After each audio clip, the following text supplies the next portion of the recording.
Ale ty si mal raz takú nehodu možno. Ja retorickú nehodu tak nikdy. To one time, next time. Can I go one time? Next time? To bolo cool, ne? Že to bolo Gen Z. Flex. A čo sa stalo? Že ty sa asi pomýlil, že si naživo, vieš také, že... Počúvaj to nič. Ideš niekde a to tam sme vystúpili z auta. Vašu rodinu odfotil bulvár, keď venčili psa, vaše dcéry, a že sa tam riešili, že majú akože tetovania. Ja som není akože dobrý muž. Ja si mi predstaviť o mnoho lepších, akože takých. A prečo, že veľa pracuješ? Ja som 15 rokov teraz sa venoval politike. Ja som neregistroval, kedy baby vyrástli. Že som sa viacej venoval Slovensku ako rodine. To ma mrzí, úprimne. Ale tak ti budem týkať, Magorko, sadni si, dobre? Na toto potom bola spravená taká paródia. Je všetko. Na zeleného nejde všetko. Na zeleného dávaš kartu. Jakú kartu? Na zeleného dávaš kartu. Máte nejaký názor na Sulíkovho syna? Respektíve sledujete nejakého výroky? Viem, že by chcel byť zaujímavý. Viem, že mi písal, že najlepší je Fico, ale nejaké takéto dristy, nejaké sprostosti. Ale ja som to preposlal pred voľbami Sulíkovi a on, že to není môj syn, ale podľa všetkého to bolo. To je môj. Mňa by zaujímalo, že keď to si pozrel, ja viem o tom, že vlastne poslanec oficiálne nemôže mať žiaden iný príjem ako ten, ktorý má vlastne od vlády. Môžeš. Môžu normálne podnikať, len nesmú byť ako konatelia v tých firmách. Čiže môžu byť majitelia firiem. Ja iba teda, že vlastne, že sa vlastne podpláca. Ako to funguje? Že, ak by si mi to vedel vysvetliť, že vlastne keď oni nemôžu mať kvázi príjem z tej... Ale úplatky určite nerobia tak, aby to bolo vystopovateľné. To sa kešuje? Podľa mňa určite. Kešujú zákazky, hociaké teraz túto, vieš, že dohodí niekde niekomu štátnu zákazku a dohodnú sa. A tam ti dojde potom taká faktúrka za poradenské služby a podobne. A to sú za tie roky miliardy eur. Ktoré, a na to mrzí, že tí voliči tej súčasnej vládnej zberby, že oni si to neuvedomujú. Čo? On nemôže byť miliardár, nie? Fico? No. A podľa mňa, on osobne, určite jeho majetok je stovky miliónov eur určite. A ty by ste tam všetci skoro milionári, nie? Takí tí hlavní. Že... Ale je rozdiel, ako zarobíš tie milióny. Ja som si v 97., keď som bol treťak na výške, tak som dostal nejaký nápad robiť schránkové noviny do schránok a to sme rozbehli a boli sme jediní, ktorí sme pokrývali celé Slovensko. A kedy si zarobil svoj prvý milión? V korunách? To bolo skoro hneď. Tak v korunách to nie je až tak veľa.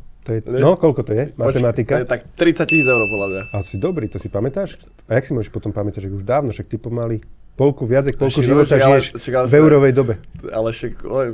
Ja som ešte pred 2-3 rokmi všetko počítal v korunách. Hej? Normálne som mal zotrvačnosť, však 2009 prešli sme na euro. A 2020 určite som ešte počítal. Odbočili sme, že v milión eur sa pýtam. Čo? Milión eur? To je dobré, to si dá pozor. že kedy si zarobil svoj prvý milión eur? V 97. Tak asi pred 20 rokmi približne. OK. A si to nejako oslavil, že? Ne, nikdy som si to neuvedomoval. Práve, že pre mňa to bolo také, že bolo to súčasť podnikania. Podľa mňa, keď podnikáš čestne, normálne, že si uvedomuješ, že to tak nejako všetko funguje a zrazu máš ten úspech, tak si to ani neuvedomuješ nejak. No, poviem ti napríklad za seba, že my sme si toto nepovedali ani s mojou Pavlínkou. Okay. Čiže my nepoznáme svoj navzájom body count. Okay. Ale poviem ti napríklad, čo som si ja teóriu vymyslel. Súvisí trošku s takýmito vecami, ale aj s politikou. Že ja som si teraz vymyslel takú teóriu a myslím si, že je dosť pravdivá. Okay.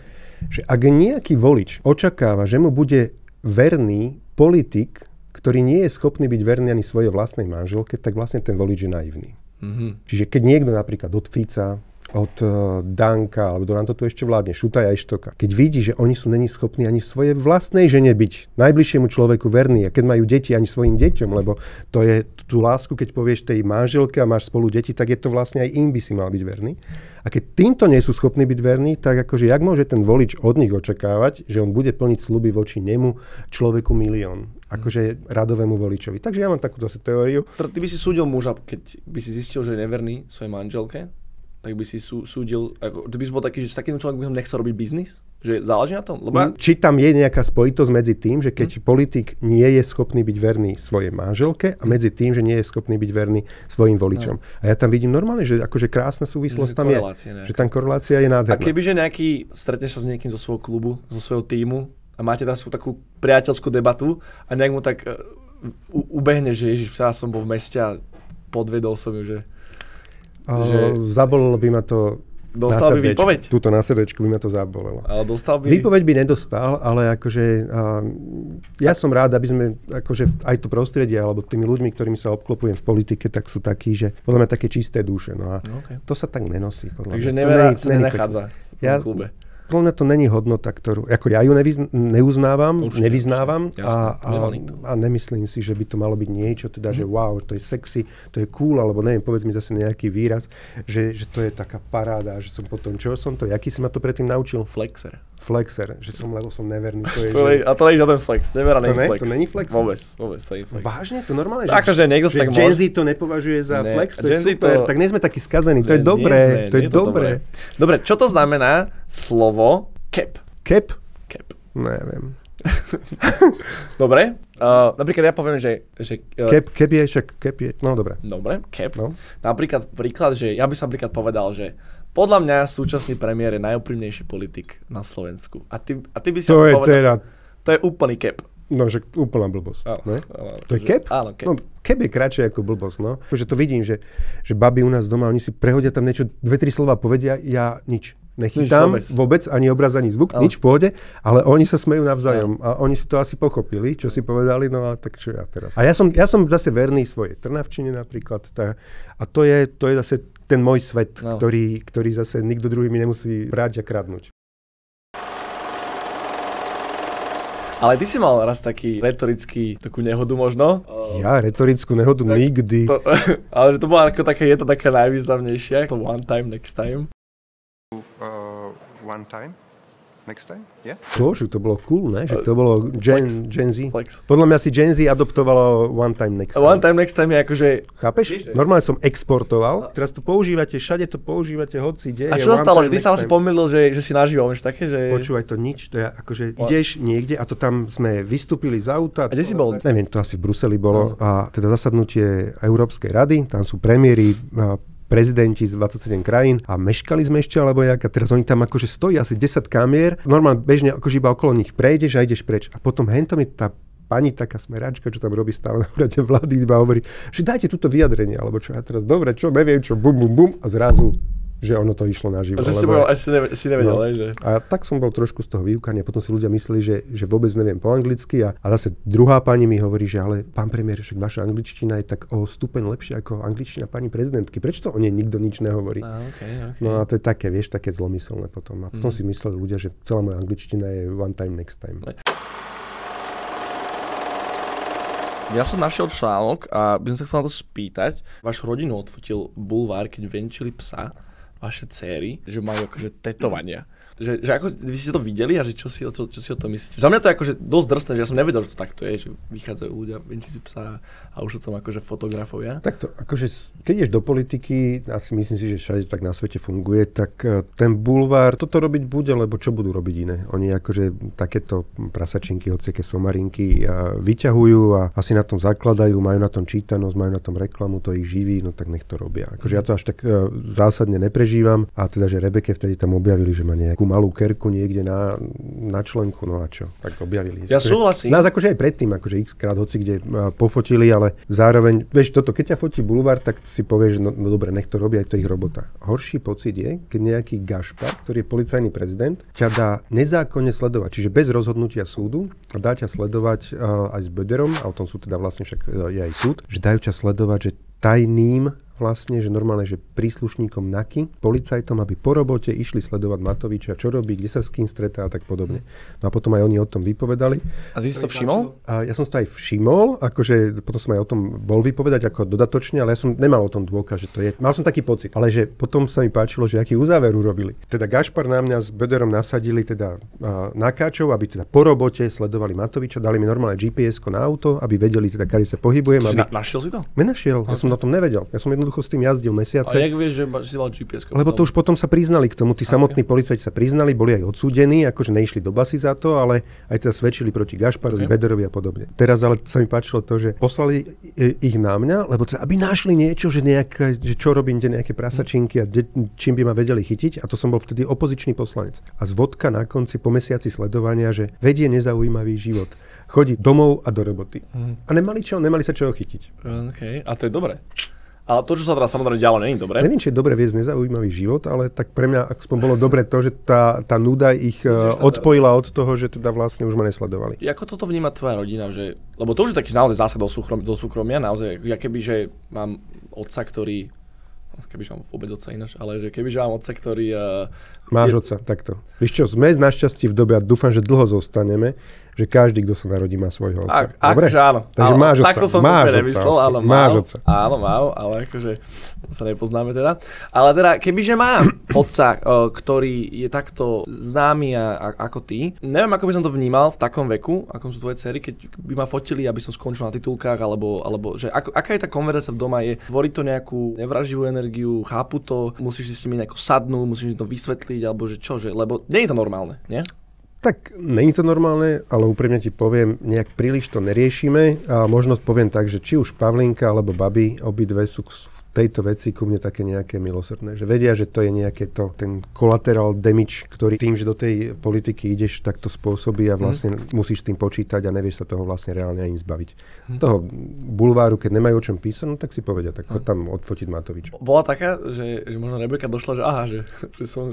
To ne. Akože, že by sa z toho tešili, to určite nie, ale ja hovorím, že ja som aspoň rád tomu, že mi to nevyčítajú. A aké to mali možno počas covidu, že... Vtedy to bolo akože husté dosť, lebo teda keď nám pred barák, a tuším, sme tam ešte ani nemali ani plot normálny, bol tam iba taký ten stavebný plot, že jasne hecovali, burcovali tú atmosféru a keď ti nejaký fašista súja potom príde pred barák a postaví ti tam truhlu, tak to je akože dosť nepríjemný pocit samozrejme. Tam článok bol napísaný, že 500 ľudí došlo. No nie? Určite tam bolo 500, takže aby teda divák rozumel tomu, že 500 ľudí prišlo pred tvoj barák. A to nie je námestie, to je ulica. Víš, to je úzka ulica, takže 500 ľudí to je akože dosť zaplnená ulica. Počas teda tvojej vlády a oni priniesli teda aj drevenú truhlu a veniec pohrebný. A toto vlastne sa ti dialo pred domom. Ty si mal vtedy rodinu doma? Vieš čo? Alebo boli ste doma? Nepamätám si tento moment. Neviem, či sme vtedy boli doma. Nie, museli sme byť. To nie je vec, čo sa zabúda. Ne, akože fakt neviem teraz, ale naozaj nemám tu presne stopuje. Či sme boli doma, alebo iba sme mali tak dostatočne dobré informácie, čo sa pred tým domom deje, tak kebyže mám pocit, ako keby som to prežíval, ale možno to bolo iba to, že nám teda policajti zavolali, sú tam, dali tam truhlu, ale viem, že potom oni aj policajti tuším zobrali odtiaľ tú truhlu. Ale som ju aj chcel zobrať, lebo to máš taký talizman, vieš, ako Ficov byt v Bonaparte, tak ukázať, že kde sú schopní títo ľudia akože prísť.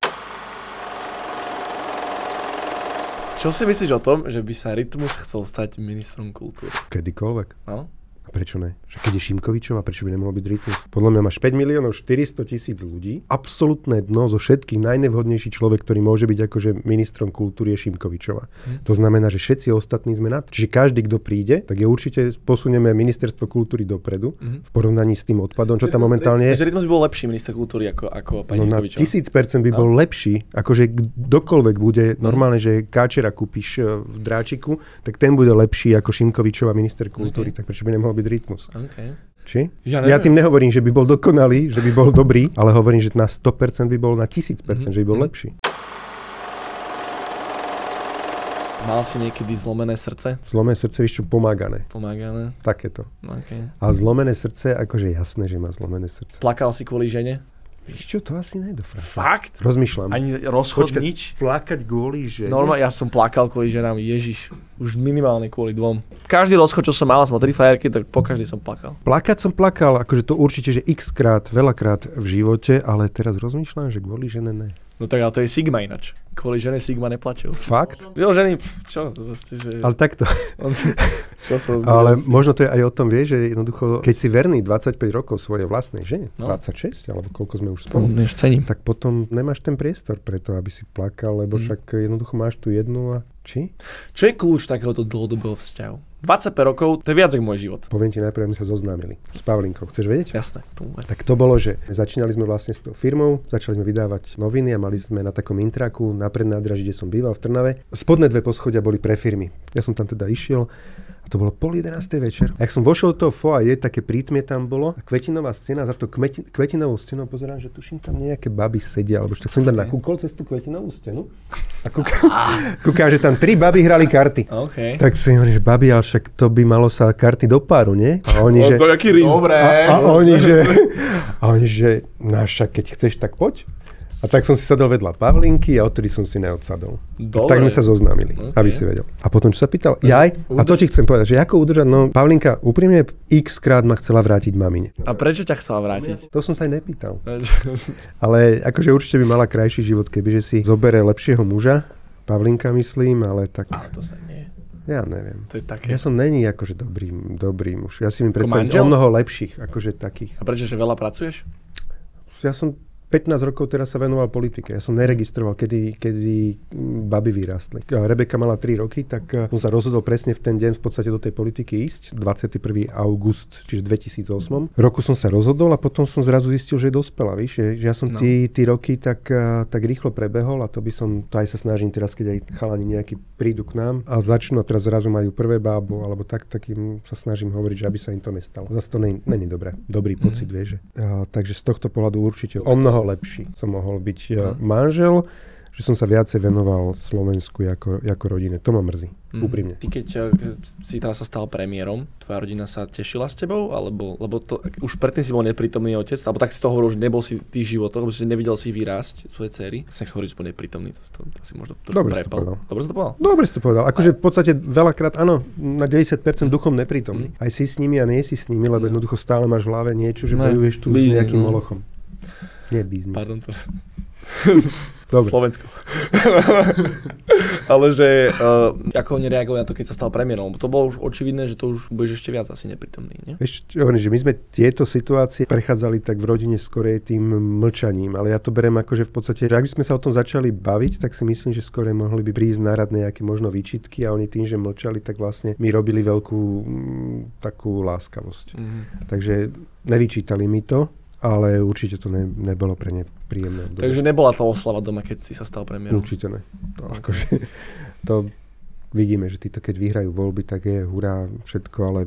Ale oni sa z toho možno až tak netešili. To je také zvláštne. Môže byť, že sa netešili priamo, lebo vedeli, že to bude mať dopad na tú rodinu a také obmedzenia rôzne, ale že na druhej strane si myslím tým, že keď cítiš tú spravodlivosť a chceš vidieť, že ten štát funguje pre všetkých rovnako a mali by byť ľudia pred zákonom rovní, tak z tohto pohľadu si myslím, že sa tešili.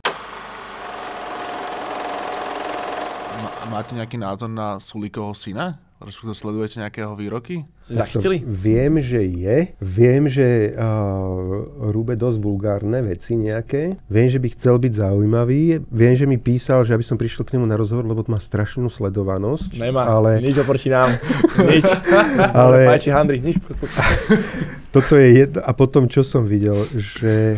Ja niekde som videl, to mi chalani hovorili, že niekde Sulíkov syn niekde povedal, že chápe Matoviča, že sa tak správal k jeho tatkovi. A v tom prípade akože, nechcem povedať, že spriaznivá duša, ale aspoň minimálne tento názor mám asi rovnaký. Že predal tatka, aby si došiel, To asi podľa mňa neurobil preto. Podľa mňa on v pohode. To fakt? Jasné, Ježišmaria. Ty vole. Je taký, že povolanie syn? Čo? Ja vôbec nepoznám ho. Ja viem, že asi mi on písal, ja som to preposlal pred voľbami Sulíkovi a on, že to není môj syn, ale podľa všetkého to bolo. A neviem, či mi tam nepísal také niečo, že najlepší je Fico, ale nejaké takéto dristy, nejaké sprostosti. A ja som to dal, to není on. To neboj. Ja som to chcel dať akože von, že teda toto mi píše Sulíkov syn pred voľbami. A myslíš si, že dobre reprezentuje, že výchovu, že dobre vychoval teda? Ja si myslím, že je to také kukátko do výchovy Richarda Sulíka. Čiže keď vidíme, že takto si to vychoval doma, tak má taký človek morálne právo tu teda moralizovať Slovensko a rozhodovať o tom, jak to Slovensko sa bude vyvíjať. Nezvládol to doma, tak... A vlastne nikde. Nemôžeme sa čudovať, že to nezvládol ani v politike. V parlamente si mal výmenu s pánom Andrejom Dankom. Keru myslíš? Keru. My sme ich mali pár. Áno, ich zo pár. Ale ty si mu tam povedal priamo, on ti tak posunul mikrofón a ty si mu povedal, že je mešuge a mali ste takú ostrú výmenu medzi sebou. Aj to bolo vtedy, keď bol niekde na tom výlete, nie? A ty si mu tam niečo hovoril, niečo také, či si myslí, že ho naozaj miluje a takéto. Či si on myslí, že ho naozaj miluje. To bolo také strašne, že... A však super, že k čomu poviem, však keď on Dylan, on si myslí, že ho miluje? Však jasne, že iba za prachy ho má rada, však to taká vyzerala. A tak mu poviem, že ja, akože on je síce dilinko, ale tak ako zase berem ho ako chlapa, tak som mu sa snažil to povedať na rovinu. Môžeme si to pozrieť? Je to v pohode? Dobre, je to v pohode? Pohode, mi to je jedno. Chceš trubičku zatiaľ ty spraviť? Dáme si trubičku, jasné, Vianoce, to je dobré. Púšťaj, kľudne. Poslancovi Národnej rady si hovoril. Hovoríte o slušnosti k ženám a správate sa ako... Teraz hovoril. Ty si porozprávaj, čo si porozprával, keď boli vypnutí mikrofóny. No povedz to isté, čo ste rozprávali vy, ale prosím vás, ale vtedy si mi týkal, teraz mi zrazu ale tak ti budem týkať, Magorko, sadni si, dobre? Magorko? Áno. Tak ako sa... Pozeráš sa do zrkadla, keď hovoríš Magorko? Ty kandiduješ za prezidenta? Ty vedieš Národnú radu? Dobre, one time, next time, pokračujeme ďalej, dobre? Pán Vašečka si užíval, pán Vašečka klamal pána predsedu parlamentu, ja som bol pracovne. Dobre, sadnite si, pán poslanec. Dobre? Napísal si. Čo, preskakuje hlas? Preskakujete hlas? Dochádza tabletka? Áno, tabletka ti dochádza? No, tak vieme, celý národ vie, kto je Mešuge. Si regulérne Mešuge, ktoré omylom vedie teraz Národnú radu. Dobre. Pohode? Pohode. Servitku? Výborná. Toto bol momentálne asi najkulejší moment v mojom živote. Lepšie než od Sulíka. Toto bol super. Tak čo to vlastne stalo? Bola taká ostrá výmena medzi tebou a Andrejom Dankom. Ja si to už ani nepamätám, čo to presne bolo, ale viem, že vtedy sme došli na to, že on si tam užíval akože mimoriadnu drahú dovolenku. Neviem v jakom čase, možno niečo iné mal vtedy robiť. A teda mal tam svoju nejakú zlatokopku so sebou. No a potom sme to zverejnili a potom asi toto niečo to bolo. Už neviem. Vieš, čo týchto príhodičiek bolo? My to máme ináč, že vieš, čo je asi umelá inteligencia, nie? Že zachytil z toho AI, čo sa to robia. No tak na toto potom bolo spravená taká AI paródia. A vlastne pretvorili vašu konverzáciu o tom, že ste sa hádali o kartách. Ja som ti to chcel pustiť, lebo zaujímalo, že akú sa na to reakciu. Je to samozrejme bez vulgarizmov úplne, ale je to také, že... Viem to dať? No jasné. Tak daj. Červená sedma ide na všetko. Iba keď vracia, ale... Aj na ňu ide všetko. Zelený dolník ide na všetko. Aj na ňo ide všetko. Na zeleného nejde všetko. Na zeleného dávaš kartu. Jakú kartu? Na zeleného dávaš kartu navyše. Čo preskakuje hlas? Dobre, stop. No, to už nie je. Takže, lebo takéto vety z toho vznikajú. Takže zachytil si takéto videá v paródii, že umelé inteligencie? To bolo veľmi populárne. Toto som nevidel, ale je to dosť dobré. Dosť dobré. A v podstate sa celkom aj teším. Na jednej strane sa bojím tej doby, že keď tu všetko už aj nebudeš vedieť fakt, že čo je pravda, čo je výmysel, ale akože tí ľudia, čo majú schopnosť potom to nakrmiť ako takýmito fórikmi, že tí nás budú celkom zabávať. Sice možno bude ťažká doba, ale zábavná.